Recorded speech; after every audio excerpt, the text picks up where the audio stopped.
Қазақстан Республикасы рәміздері 1992 жылы маусымның 4 күні бекітілген еді. Сол уақыттан бері барша қазақстандықтар бұл мерекені атап өтеді. Дәстүрлі түрде Петропавлда патриоттар форумы ұйымдастырылды.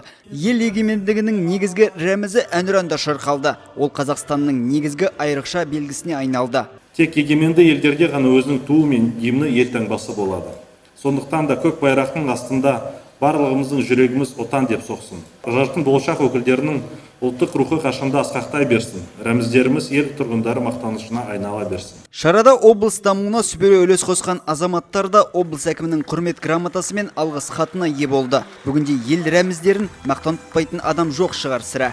Қай ұлт болмасын, еліміздің тарихы мен етене танысуға асығады. Қазақстан Республикасының рәміздері ол әр адам білуі шарт. Рәміздері күні сол осы бүкіл елімізді бар осы халқымызды құттықтаймын. Өзіміздің елтаңбамыз, әнұранымыз, туымыз өзімізді Қазақстанды әлемге әйгілі етті.